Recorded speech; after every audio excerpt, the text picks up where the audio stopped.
You're listening to the Tony Kinnett Cast on 93 WYPC. WCYTV Here on the Daily Signal. Hey, welcome to the Tony Kinnett Cast here on the Daily Signal. It's good to be with you. A lot of stuff to dig into, I must say. We've got a lot that happened over the weekend. There's, of course, fast-moving stories regarding the Supreme Court of the United States and several pending decisions. I told you it was going to be a very busy summer for SCOTUS, and boy, howdy, are we going to deliver. Now, right off the top of the bat, there are basically two incredibly massive stories to derive out of this weekend. Number one, you have the major pivot from the Democrats focusing on the MS-13 gang member and wife beater, Kilmar Abrego Garcia, otherwise known as Maryland Man, over to Secretary of Defense Pete Hegseth. So that would be the first big thing that happened over the weekend. Number two would be the passing of Pope Francis. We're going to talk about both of those. And believe it or not, there are already people being exceptionally disappointing about both of these. I know, what a surprise. So let's dig right into it on the quick news roundup. So the big pivot. You started off the weekend with Democrats who went down with Senator Chris Van Hollen. So Senator Chris Van Hollen, he goes down to El Salvador, he films this little vlog, and he's like, hey, I'm here to, oh man, I guess like help Kilmar. Yeah, I'm here to help Kilmar Garcia. It's going to be great. We're going to get him out of prison or whatever, if he's even still alive. And it turned out he was alive and fine. And other Democrats then made little trips down as well. And no one's quite sure why. It seems like it was just performative from start to finish. So first of all, you have representatives who are doing little media hits to do anything just to get their 15 minutes of fame. And I got to tell you, 15 minutes of fame only works if it actually drives engagement. We're still finding videos of like random Democrat House members who are like, I'm down here and I ain't leaving until we got him back. Congresswoman Maxine Dexter here, coming to you from El Salvador. I flew here last night with three of my colleagues to demand that Kilmar Abrego Garcia be released. He is being held in violation of a Supreme Court order expressly telling the Trump administration to effectuate and facilitate his coming home. Now no, not in fact true whatsoever. So this is Congresswoman Maxine Elizabeth Dexter. So without Googling it, a question for those over on the live stream, go ahead and place your bets. Where is this particular representative from? Now, this is about Maryland man Kilmar Abrego Garcia. So you might think that this would be a representative from Maryland. No, it's not. So give me your best bet. We'll come back to her in just a second. She ain't leaving, man. She's going nowhere. That is being ignored. This is not just a threat to all people in the United States who could be illegally abducted, detained, and transported internationally against their will, but it is a fact that our president does not recognize the branches of government and the balances of power. This is what we all have been calling a constitutional crisis. This sounds like a fifth grader giving a speech. Now, I cannot promise you that if I am elected as class president, there will be Kool-Aid in the water fountain, but I can tell you that Donald Trump smells bad. I'm Representative No One Knows, coming to you live from the plants outside the hotel lobby. And then she struggles to find the end of the recording button. Ugh. Well, also Representative Maxwell Frost, who sounds like a B-list Marvel villain. He also made his way down there, and he's apparently the youngest representative in Congress. This is the guy that Bernie Sanders was down at Coachella with. He walked out on stage and he said, this Maxwell Frost guy that they introduced me to before the show, I am a big fan of his because he is young and he has a skin color that is different from mine, and I want to bring him out in front of you all and show you he is the next big thing other than Alexandria Ocasio-Cortez. Maxwell Frost. Check him out. He is in El Salvador now. What do you know? Is there any chance you'll be meeting with Abrego Garcia while you're there? Well, we're actually about to do a press conference to speak a little bit about this, but we got word at the embassy that our request has been denied by the government here locally. They say it's because we're not here on an official capacity. This is part of the reason why Representative Robert Garcia and I sent a letter to Chairman Comer of the Oversight Committee asking for this to be an official CODEL. I love that. So they wanted their little official business. Nobody cares because congressmen aren't supposed to just jaunt around the world trying to do foreign policy. That's not their job. The President of the United States and the executive agencies are to bring back foreign information to Congress, and then Congress votes actions on it. That's how that's supposed to work. By the way, Representative Maxwell Frost is from Florida's 10th. No one knows who this kid is. The previous representative, whose name I kid you not, already forgotten, Representative Maxine Waterloo-Geberger, she's from Oregon. You know, the state next to Maryland. So fantastic stuff. Van Hollen, back to the Maryland senator. So again, this is a nightmare for Democrats because he was on CNN and other networks saying that this Kilmar guy, he's clean as the driven snow. He totally fine. No problems whatsoever. We've spoken to the administration about how they are not making the argument about MS-13 in court. But you told my colleague Dana Bash yesterday that you did not ask Abrego Garcia whether or not he's actually in MS-13. You said you know what his answer is. But how do you know if you did not ask him? Well, because I know what he's said many times in court, and that's the proper forum for debating this. And as we know, the federal district court judge in this case said, and I brought it with me again, and I'm going to read it, no evidence linking Abrego Garcia to MS-13 or to any terrorist activity, period. So, by the way, that particular statement was refuted by other law enforcement agencies in the United States who pointed out, not only does he have MS-13 symbols tattooed on his knuckles, not only was he identified with the particular graphic imagery on his hoodie and the particular NBA hat associated with MS-13 members, not only have members from MS-13 who have agreed to work with the U.S. government identified him as a member of MS-13. I mean, it's just on and on and on. This dude is, in fact, a member of MS-13, and a particularly violent one at that, given the protective order his wife filed and endangering their infant. But now that's gone past. The really negative media optics of coming out and defending openly the MS-13 dude has now officially worn on the Democrats. And so now they're trying very desperately to pivot away from this because it looks awful. Polling numbers are still showing major support for Trump's immigration actions. You do not usually see presidents arguing with the courts and maintaining high public status numbers. This is a new one. And so on Meet the Press, NBC's Sunday show, Van Hollen stopped by, and even after the interviewer tried kissing his rear end multiple times, he still couldn't answer any questions. This is a phenomenal interview. Laid out to meet with Mr. Abrego Garcia. You were rebuffed multiple times from entering the prison where he was initially being held. SCOTUS, he has, as you said, been moved since then to a different facility. Did you accomplish what you set out to on this trip? I did. I had two missions. One was to ask the government of El Salvador to not be complicit in this illegal scheme with the Trump administration. He's a citizen of El Salvador, complicit with the scheme of the Trump. The man was born there, as a citizen there, and he ran away from the law. Complicit in the scheme.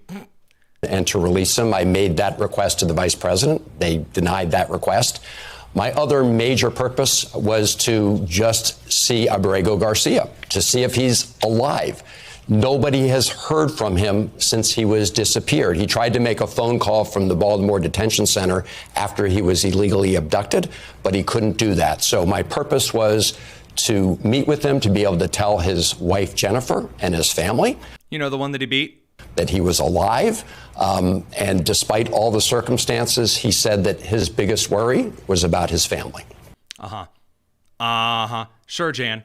So he finishes this particular question. Not bad. I mean, he not exactly a strong start, but he's feeling his oats here. He's got the little smile, the little smirk that accompanies it here.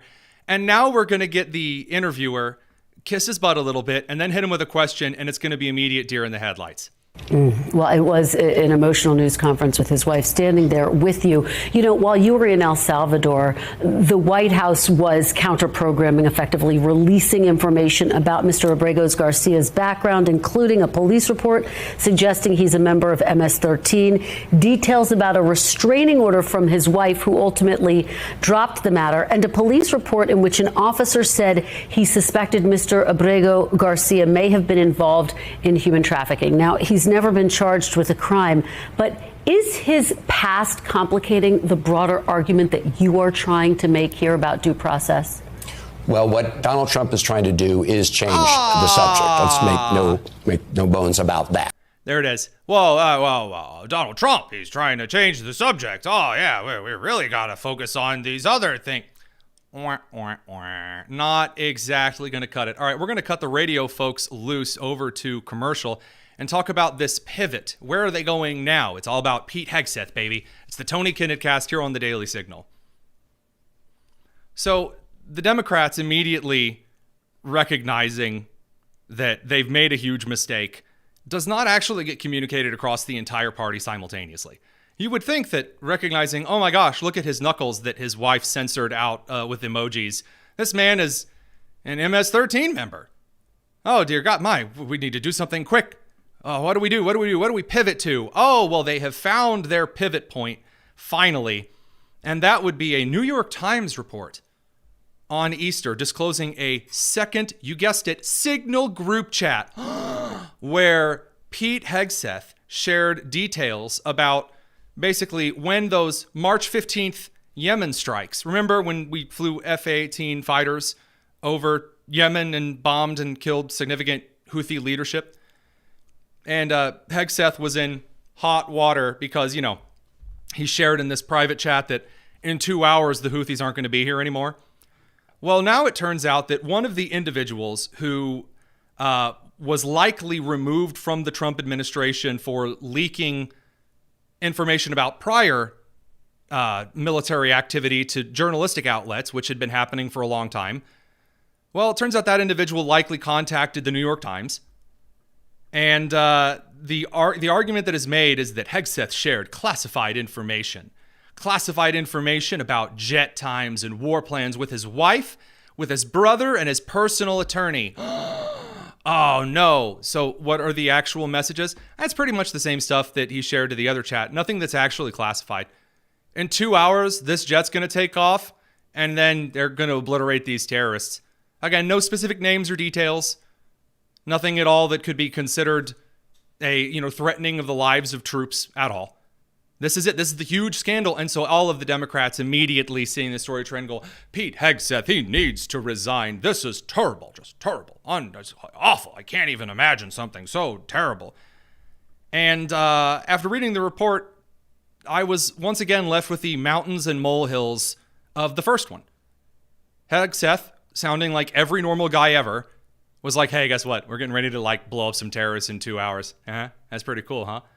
And the left immediately flipped out because, again, it's just the first thing they have. It's the only thing they have to pivot to away from this disaster of going all in on MS-13.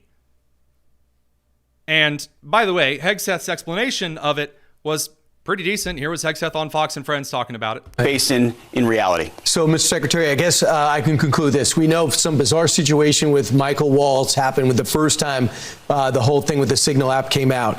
You believe this came out, they said it was called Team Huddle, because one of the people who work for you, one of the three who no longer are there, leaked this out as a way to get back at you? That's right, Brian. When you dismiss people who you believe are leaking classified information, and again, the investigation is ongoing and that will take time, and when the evidence produced, it will go to DOJ, why would it surprise anybody, Brian, if those very same people keep leaking? So there's a really interesting ideological disparity right now in the Trump administration, and it's coming from the more traditional group who believe that the United States should not take any crap from Muslim pirates who are destroying our stuff. And in fact, the United States should do what it wants. And then the other group who believes that America needs to run back behind its borders and cower and hide because America is really big, bad, mean, and stinky. And, oh no, if we touch Iran, then the world will just collapse in on itself, which is how a toddler views foreign policy. And unfortunately, the hyper-isolationist wing of the right has a few seats in the Pentagon. And when they don't get their way, they start leaking things to the New York Times to try to get Hegseth ousted. That's exactly what the story looks like. All of the particular pieces of data line up. And what this will roll into is a lot of the isolationists getting the only thing that they had as a foothold in the Trump administration ripped away from them entirely. Because when you throw a fit after you don't get your way, it doesn't look quite good. That'll bring us to some SCOTUS stuff and some other breaking stories, of course, about Pope Francis passing and where the Catholic Church and the world is headed next. Don't go anywhere. We'll be right back. It's the Tony Kinnett Cast here on the Daily Signal.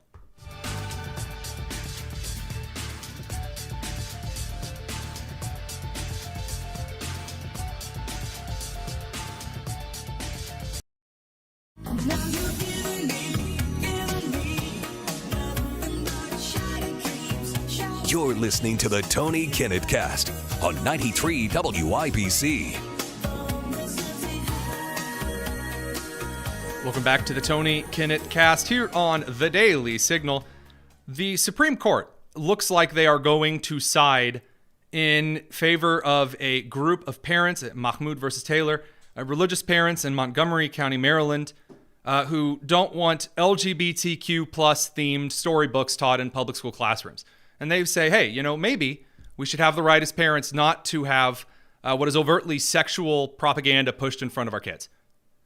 Because again, the ideas and the concepts that are presented in the vast majority of these LGBTQ plus themed books are not just, sometimes kids can have two mommies, sometimes kids can have two daddies. It's, hey, dressing in drag is a great way to express yourself. And there's like a picture of a dude in lingerie on the children's book. Or it's like genderqueer. Or the many other kinds of books in the LGBTQ, whatever educational book category that introduces kids to pornography and BDSM, things that shouldn't be in the elementary classroom or the middle school classroom. And it looks like the Supreme Court of the United States is going to rule in favor of those parents, which is a major victory.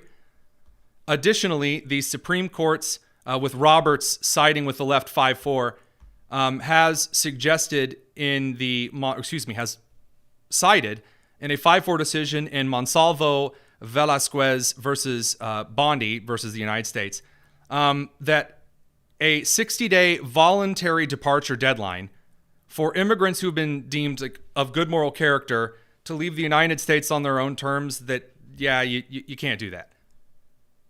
It doesn't quite work long term because the particular case has a couple of rough points with other prior decisions made by the Supreme Court of the United States. Either way, there are multiple avenues that the Trump administration can take, but it looks like in this particular instance, if the Trump administration or any administration is going to remove immigrants, legal or illegal, it's going to have to do so itself.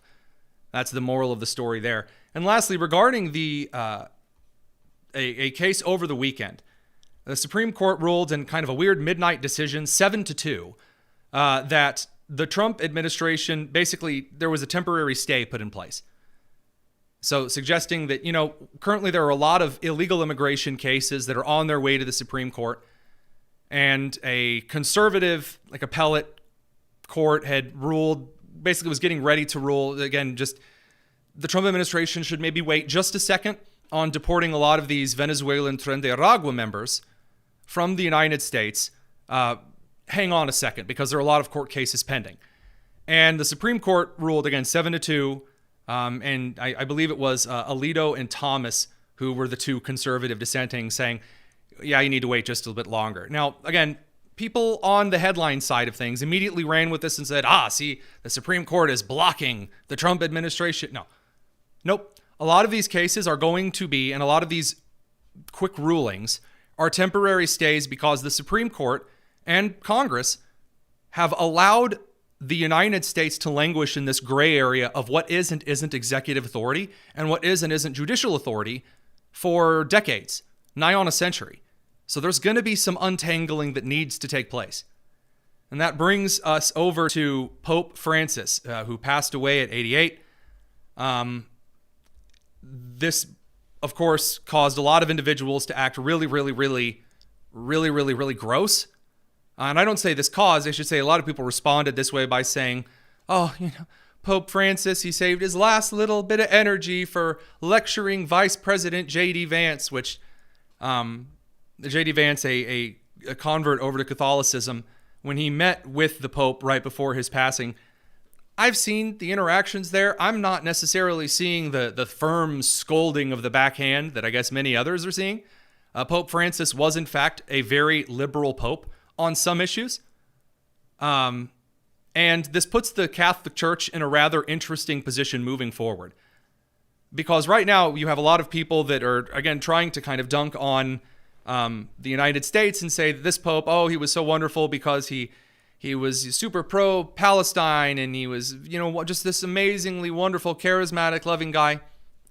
Opinions on the Pope here or there. As an indie-fundy Baptist, I'm not going to give you my full take on the Pope and as he was in his life and legacy. And the reason I'm not going to is because Catholics have a much different view of how the Pope functions and operates.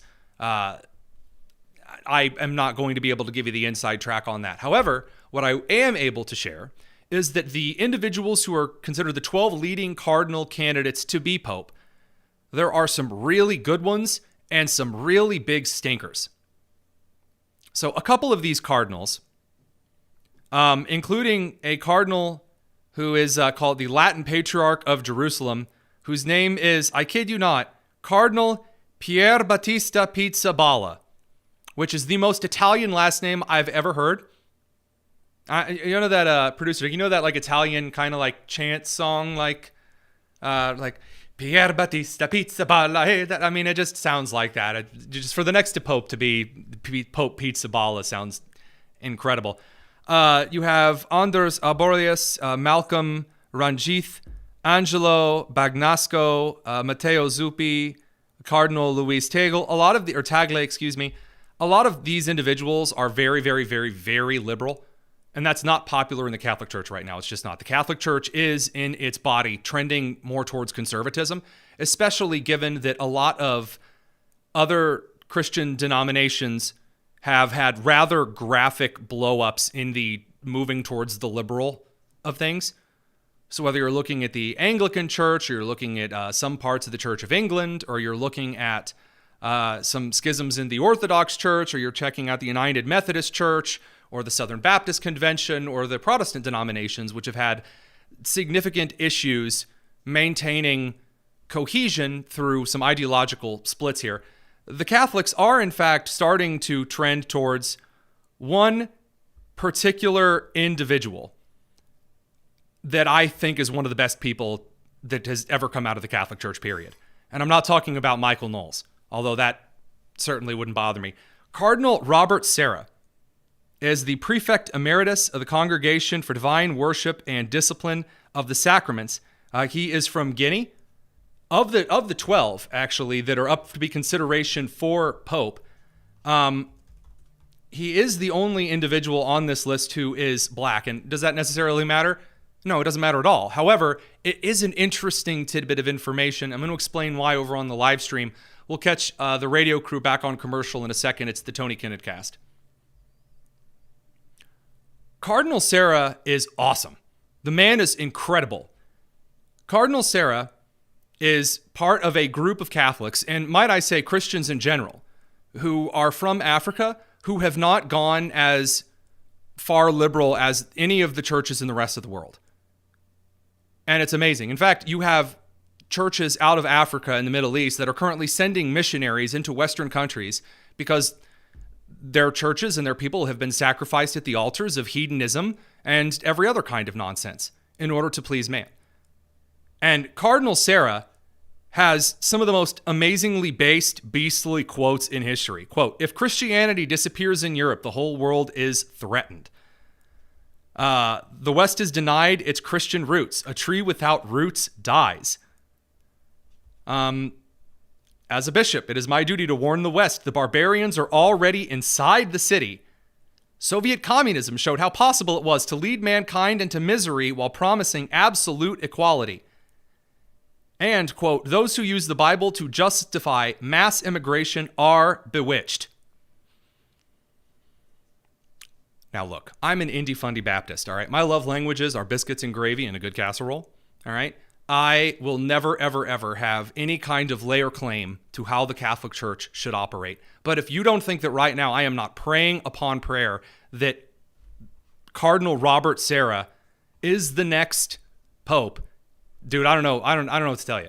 And it should be noted here that it's really funny to see all of the conservatives in the country rooting for the one black guy while the left in the United States is rooting against him. So much for that white supremacy culture I was told so much about. You know, kind of like how conservatives' favorite Supreme Court justice is Clarence Thomas. I'm just saying, I'm getting a little bit of ideological inconsistency from the group who says that we're all supposed to be a bunch of white supremacists.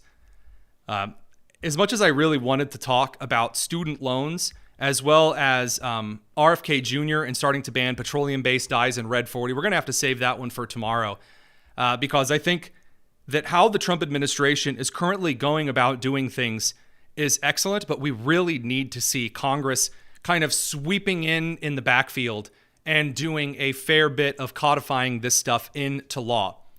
Now, that brings us over to an important story that has not gotten as much attention as it should have today. This is over from the New York Post.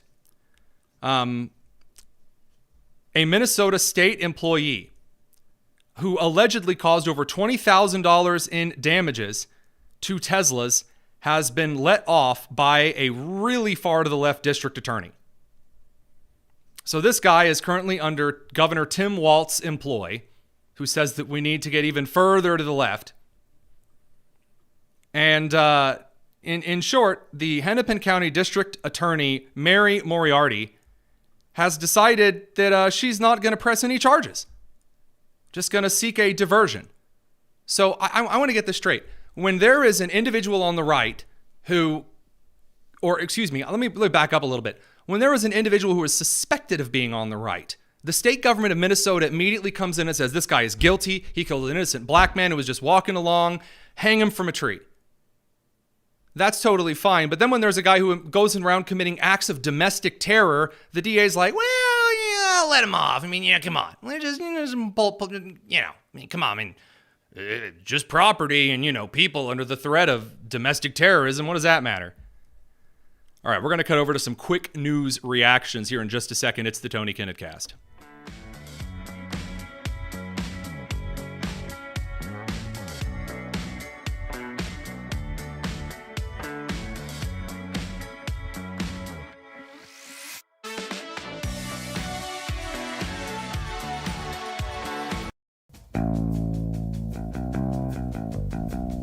This is the Tony Kinnett Cast on 93 WIPC.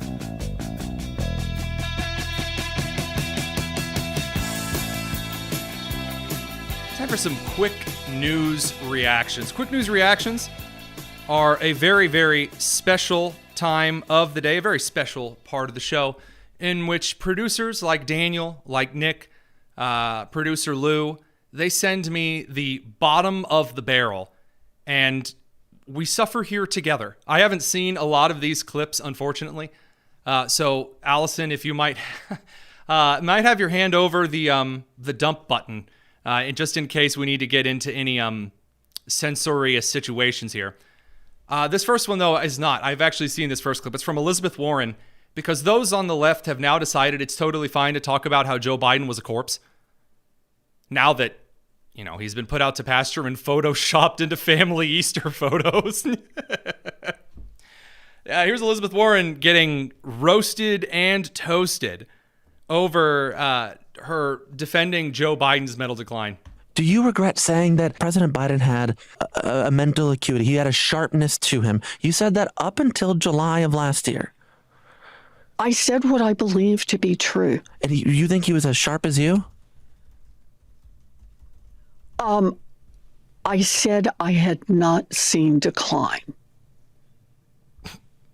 And I hadn't at that point. You did not see any decline from 2024 Joe Biden to 2021 Joe Biden? Not when I said that.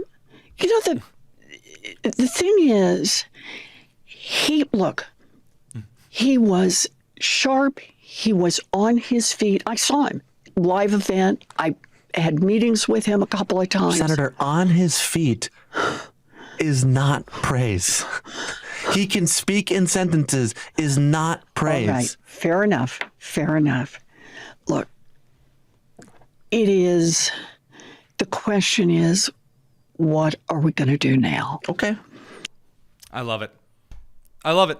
It's fantastic. And I want to know, is there a special PR firm that everyone used, that political PR firms, you might hire someone for some communication strategy that teaches your particular House or Senate member, this is how you react and you respond. When there's an interview that's not going your way, always use these words. And there must be one that all of these old Democrats have used that tell them to say the word look if things are just going really poorly. Remember Joe Biden? This is really funny. They're talking about Joe Biden. Joe Biden would do this. He would lose his train of thought and he'd be like, oh, listen, I shower with my dog.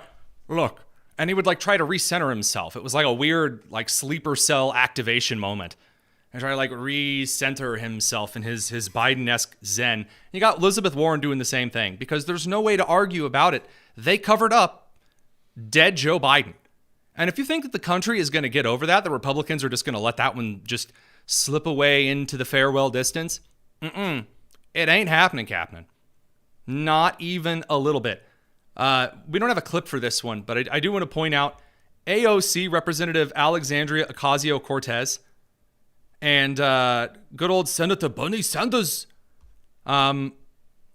they, on Earth Day, were, scooting around the country on their Fight the Oligarchy tour in a private jet. Now, those of you who know anything about why a lot of the young left despises Taylor Swift when they're supposed to love her, is because she flies around in a private jet. And you have a lot of Hollywood elites and DC individuals who love to tell you about how we need to cut CO2 emissions. And you can't drive a gasoline-powered car or a truck. And we need to stop experimenting with space travel at all. Elon Musk is very big bad. And we need to stop any kind of production at all because it's bad for the environment. Private jets put out more CO2 in one flight than your car will put out in 10 years. So I wanted to see AOC and Bernie, who, by the way, Bernie was always talking about how, he flies commercial. He flies because the commercial is very important to him, that he gets the cheapest rates and not as many CO2 emissions. He's still doing, again, here he is, flying around on the private jet, multiple homes, motorcades. I mean, it is never going to stop amazing me when it comes to the left and watching themselves repeatedly do the exact thing they preach against. Now on to some of the more reactive reactions here. Apparently there are now demonstrations going on campuses around the country, sort of, in which they're protesting immigration customs enforcement, and they're going to look real tough while doing it. So.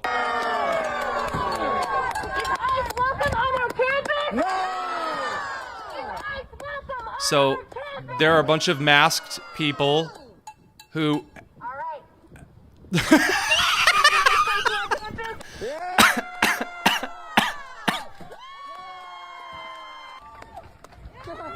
Okay, so for those of you over on the radio side of things, I'm sorry. I usually try to describe clips as they're coming across the screen. I wasn't expecting that one. So they built a stack of painted cardboard boxes. Actually, let's see if I can get this clip back up again. I've never seen anything like that in my life.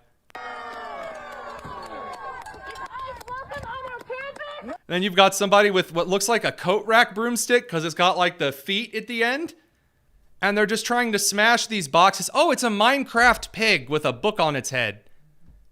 What in the world is this? And it's got pasties. What is wrong with the left? And they can't smash it. And then no one cares that all these protests against ICE and against the Trump administration have 14 people and they're always, late to a job they don't have. They can't even smash it. No one cares. I love it whenever someone's doing a chant and the chant dies out because no one cares about what it is that they're chanting. This next one is an old lady apparently demanding that the Supreme Court stop Trump and save America. Here we go. One just didn't seem to be enough. So this is an old lady who's got six letters. All right. She's got 6 letters and it says SCOTUS with the address on it. So not like a particular justice, just SCOTUS. Ah, yes. She's going to mail a letter. And she should run for Congress. So I've got 6 letters to SCOTUS saying 4 words. Stop Trump. Save America. This is incredible. This is incredible. I wrote these letters and they all say, stop Trump. Save America. Ah, yes, I'm convinced. You know, like Clarence Thomas is just like sitting at home and he gets this letter and he's like, letter from some fans. And he picks it up and he's like, stop Trump. Save America. Call Amy. Call Sam. We got to call Brett Kavanaugh. Get him in here right now. We got to turn this whole thing around because some old lady clipping coupons has decided we've got to save America. Oh, the left is a gift. This next one is called Watch Out for Tempest. Oh, no. Hi, my name is Tempest. And if you don't want me to step on your toes, move your feet.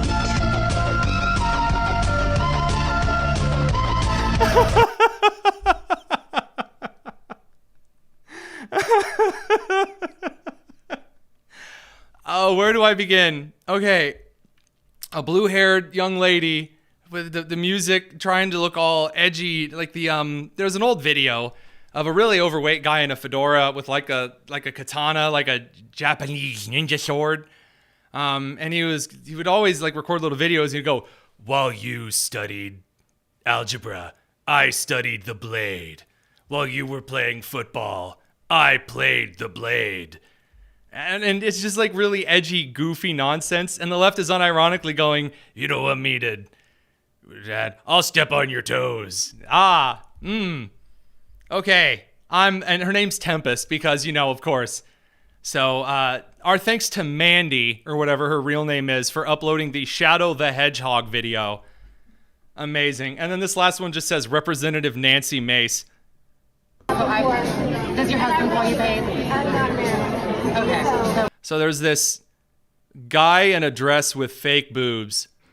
Well, I sure hope those are fake. And he's like yelling at Representative Nancy Mace, saying, hey, does your husband call you babe? Okay, even better. All right, that's the framing. She's talking to this dude. Oh, even better. And I don't care. Okay, so I would like for you to apologize because that is derogatory. And second of all, Is tranny derogatory to you? well, no. Yeah. Of course, the Tranny. Yeah, tranny.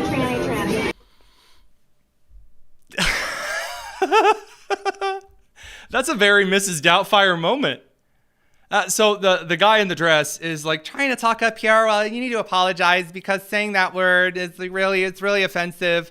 And she's like, well, I'm not going to apologize. He's like, I think you need to apologize right now. And it's like, I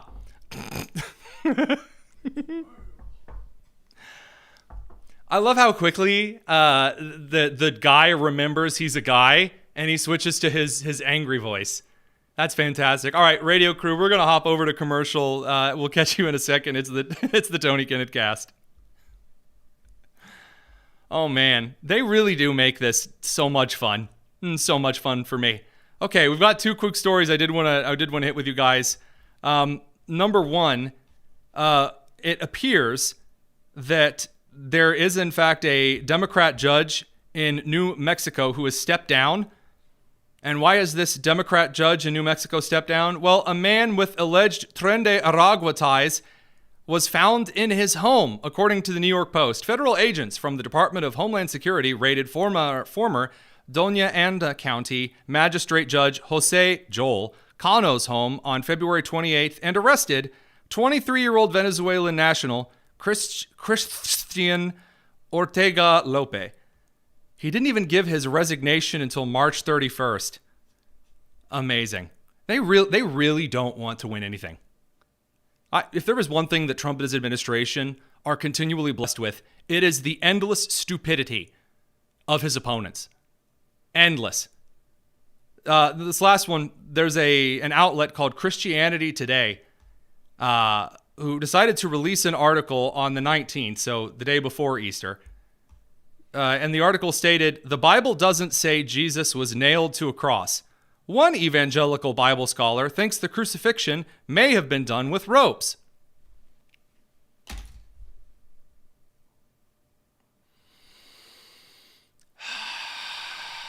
If the liberal lefty idiots who have never read the Bible ever would stop making blanket statements about who they think Jesus is or who they thought Jesus was or how he died or whether or not he had, if you could just stop, because there are a couple of verses that very, very, very overtly state that Christ was pierced in his hands.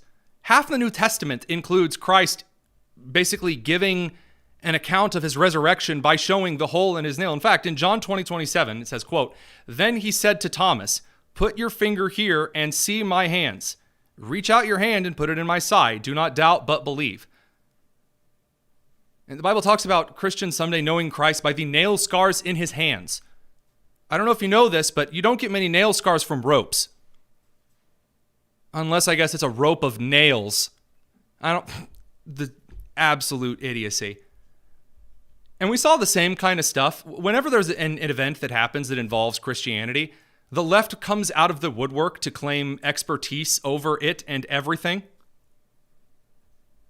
And in the case of citing scripture, the left, which has never picked up a Bible, who doesn't believe that Jesus exists or existed, is very quick to tell us all what Jesus actually believed or what he actually said and how he would just hate people who don't agree with me because I don't believe in him.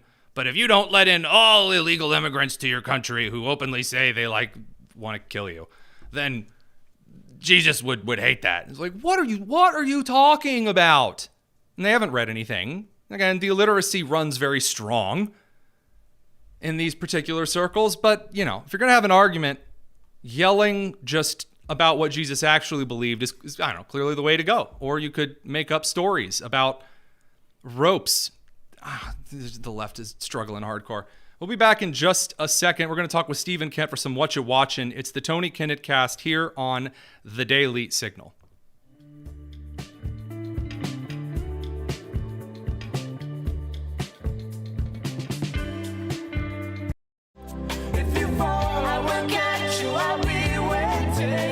You're listening to the Tony Kinnett cast on 93 WIPC. Another great day for some Whatcha Watchin' with Stephen Kent of Consumer Choice Center and, of course, Geeky Stoics. The man's a powerhouse, and so we bring him on for the Powerhouse Cultural Take. Stephen, how's it going, man?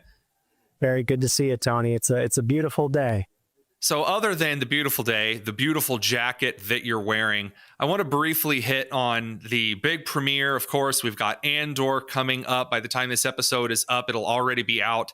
The last good Star Wars show, the last one. All the others and their weirdness, not as good as Andor. I'm a huge fan of it. What do you think? Well, I for one, am very excited to see Andor Season 2 return tonight. When people are listening to this, the first 3 episodes of the second season will be out. This is Star Wars for adults, people, directed by Tony Gilroy and following Cassian Andor, a upstart rebel who is just now getting involved in the rebel movement, but will go on to help steal the Death Star plans. We know this guy from the movie Rogue One, came out 2017, right after Disney acquired the Star Wars franchise. And this series was, I think, objectively a hit. I don't know many people who have bad things to say about the Andor first season, and it's finally back. So that's going to be tonight. They're releasing this over the course of the next couple of months in chunks. So buckle up for a long ride. So let's talk about this buckling up, because some of the things, it appears that Disney is picking up speed on.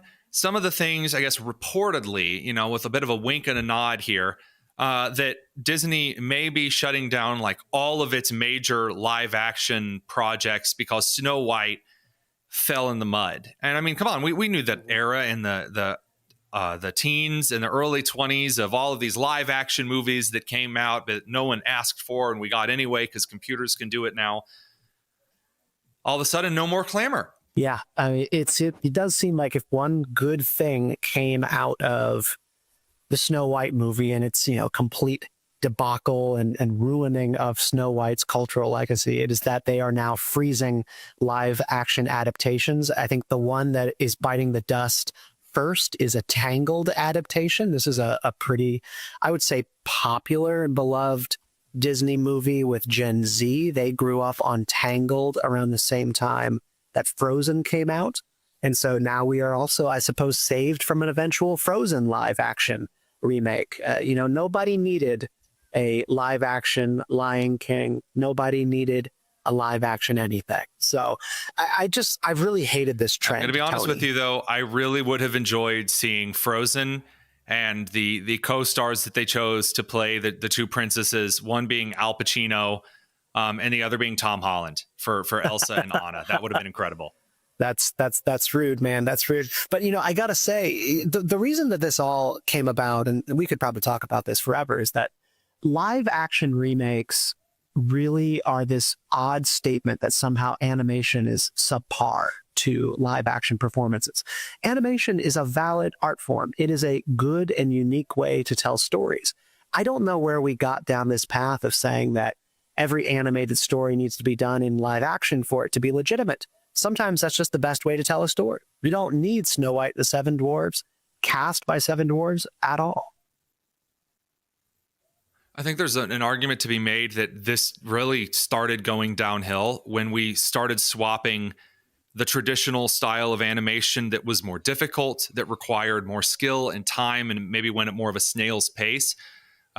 We left that aside for the computer generated and corrected animation. Don't get me wrong, I think some computer animations are incredible. Like the way that it allows individuals to make fan-made creations. I saw something the other day that was just released, the Star Wars 212, the 212th. It's a 2.5 minute short film just about some clones going to battle. And there's not really a plot. It's just neat. And it's really cool to see what you can do. But when you start elevating the tool above the content, you get into some problems. Yeah. I mean, I think I immediately just am going back to the development of Disney's Lilo and Stitch. Disney's Lilo and Stitch is going to involve some sort of complete horror show of an animation of the alien Stitch, and they're just going to rehash all the same old jokes and try to hit all the same old beats of the very popular old Disney movie. And then you also have The Lion King, where they promised live action adaptation, and it was just CGI animated lions and prairie animals. These things are just higher definition. Yeah. So there's sort of a cheapness going on here. I'm a big Studio Ghibli fan. This is where I'll be super pretentious as a millennial. That was exactly where I was headed to. I read your mind. I'm a big Studio Ghibli fan as a millennial media commentator. And, this Japanese, very delicately hand-drawn style of art. There were sequences in a lot of the Studio Ghibli films by Miyazaki that took years to draw, only seconds of footage that went into a movie. There's this very famous sequence in one of his films that involves a crowd bustling through a market. It took a year to draw 5 seconds of that entire shot. And we're sort of at this period now where AI can supposedly generate it in just a couple of seconds. And we got to make a decision about whether or not we feel good about that future. I'm hoping that if we're going to talk about futures, we're going to talk about things that people want to enjoy, then we do reach a consensus that you got to get down to good stories. And hopefully, and this is what this is my such as Andor, really over the moon kind of, such as Andor, very, very well said. But I mean, in writing and movies in general, I really want to see the great writing that came out of obscure minds, guys or gals that were dedicated to great character development, great world building, a story that's not the same repackaged. Oh, you just need to believe in yourself, or, oh, you just got to follow your heart, or, oh, have you considered being a little more brave? I mean, when are we going to see some great or am I missing it? Where are you seeing great stories coming out of the woodwork today? Maybe I'm just too much in the doom and gloom silo here. Oh man, you're definitely putting me on the spot there. I don't mean to. I know that's not what we had in line, but I mean it. I was thinking about something to watch over Easter weekend with the wife. You know, we wanted a little bit of time to sit down and watch something, and we started listing movies, and I mean, they all just looked the same. You know what I mean? Or we'd seen them too much. Yeah, I think you're right. I would probably just go back to what I was talking about before, which is I think there is not any burden on consumers right now and people listening to this show to try and find great new things that are happening. They should be spending their time on things that they think are beautiful, worthwhile, and good, and worth watching, things that inspire them and make them feel like human beings can accomplish anything.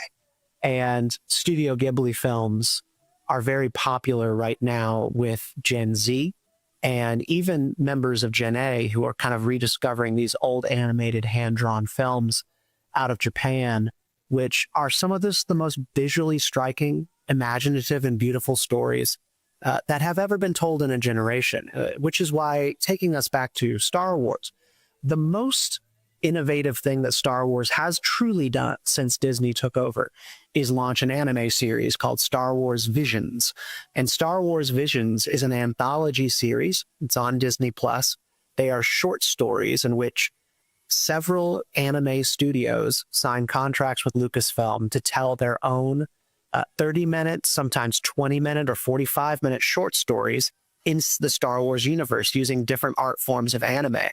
And they're beautiful. Right. They're unique stories. And I think anybody who happens to have Disney Plus still should watch Star Wars Visions if you're not enjoying anything else in the world right now, because they're not canon stories either. They're just sort of artists having fun in the sandbox of Star Wars.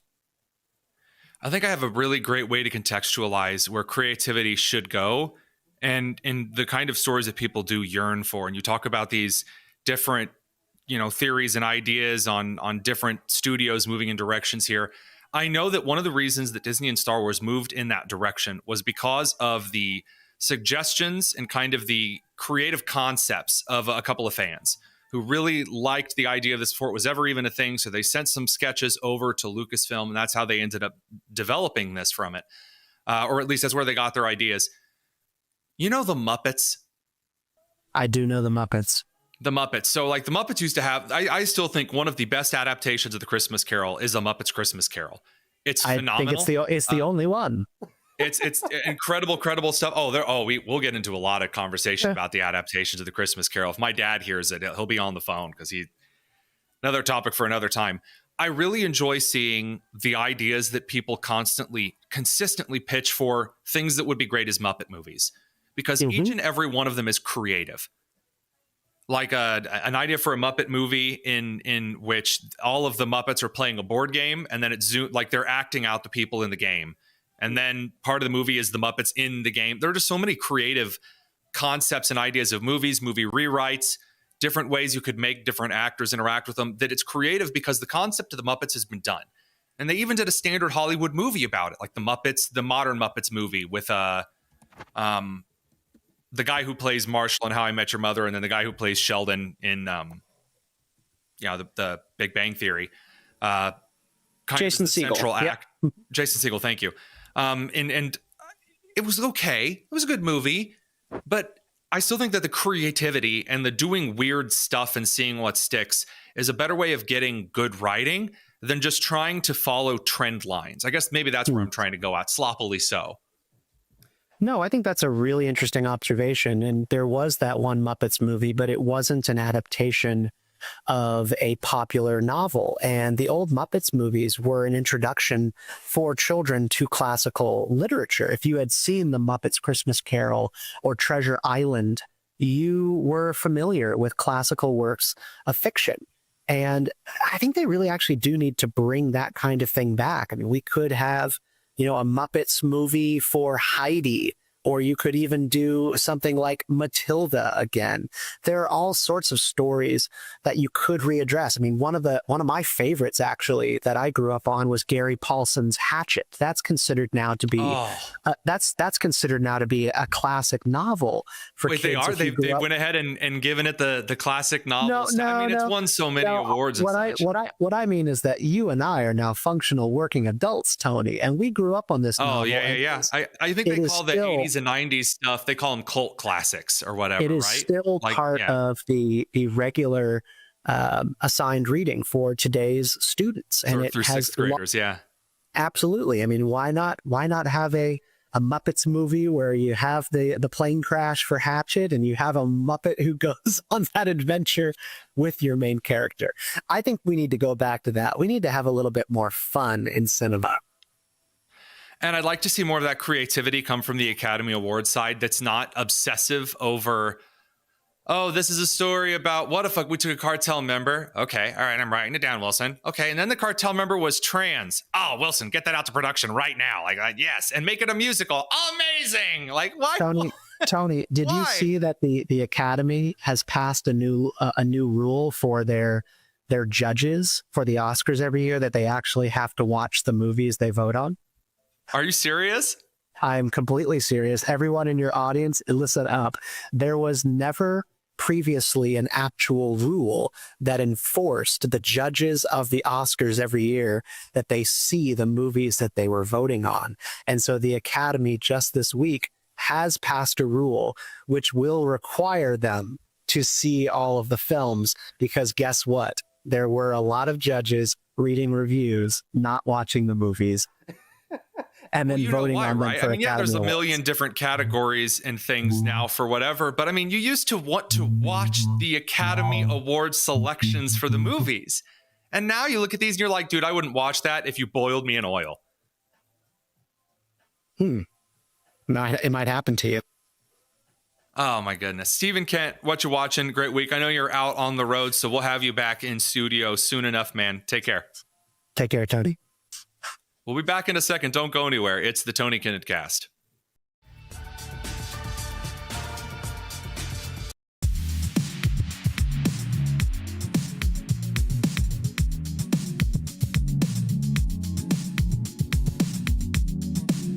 It's the Tony Kinnett Cast on 93 WIPC. All right, a very quick bit of bonus tonus here because, we were gone for the long weekend. This week, 60 Minutes executive producer Bill Owens, I should clarify that, in early February, 60 Minutes executive producer Bill Owens was widely quoted telling his team of the edited 60 Minutes Kamala Harris segment during the election cycle, "The company knows I will not apologize for anything we have done." Later on, there was another particular quote from over at Catherine Herridge that felt like a weirdly unforced error by CBS and Bill Owens. Really not a good idea to draw a line in the sand during a major corporate merger. Well, it appears that Bill Owens' departure from 60 Minutes, the 60 Minutes executive producer, is confirmed. Because when you break the law, when you heavily take an FCC-regulated, what is required to be an FCC-compliant election affecting series, right? 60 Minutes is on broadcast airwaves, right? You have to follow equal and fair play rules.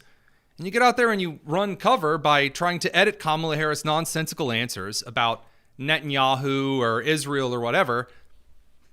Well, then getting out there and bragging about it afterward is not a good idea. Actions do, in fact, have consequences. You play stupid games, you often win stupid prizes. So with that particular bow on this lovely episode, thank you very much for tuning in to the Tony Kinnett Cast. We'll be back tomorrow with much more. Take care.